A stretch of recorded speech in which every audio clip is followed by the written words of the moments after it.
What is up, everyone? Welcome. And today we're going to dive into my brand new series, the Jacob Wheeler Select Series of rods by Duck Fishing.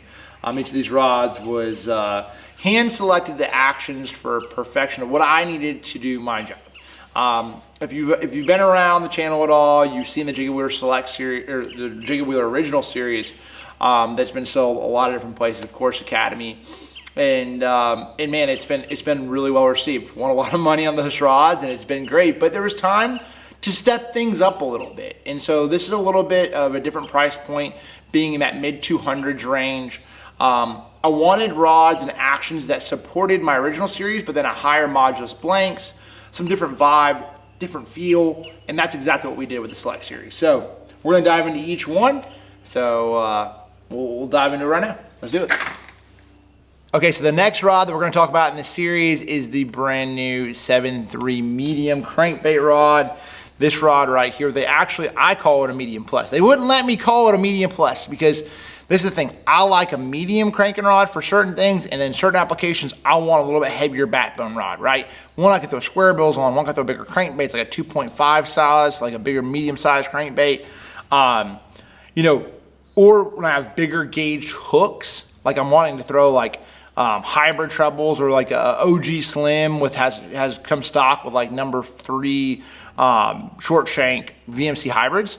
I want to have something that I have more backbone to my crankbait rod, and so this rod was designed for a little bit bigger plugs, for square bills around cover. When you hook a big fish, I want to have something. When I'm cranking like rock and pea gravel and stuff like that, I'm not as worried about the fish, having a medium action rod or lighter medium action rod or medium light rod and letting the fish go run around and do its thing. But I still like to have control. Like, I don't like to have it to where those fish will just run around and they get their time to go swim around, and I finally get to pick them up and get them into the boat.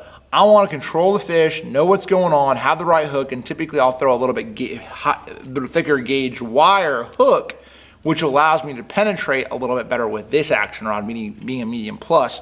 Still parabolic, still a cranking rod, still all the good stuff, but I'm able to throw a little bit higher or thicker gauge of hook on that DT6 right there. That shows her number 4. So what this rod has, more than anything, it's very similar throughout the whole series. Upgraded guides. It's a mid 200s price point. That platinum look, different look, flip flopping them from the platinum into that metallic blue. I love that look. It's real classy. Went to cork this time, not the EVA. Like, I love EVA foam, but went to cork this time, sort of separated, more that classy look. Carbon fiber, just sort of really good cosmetically, looks really good.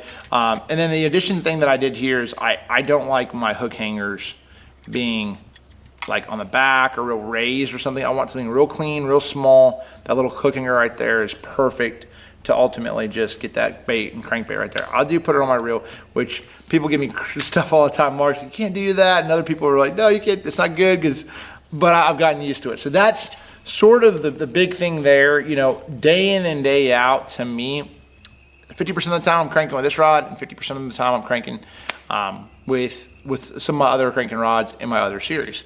So you have to always be like dialing it in a little bit. And this rod, the one thing is it's more higher modulus blank.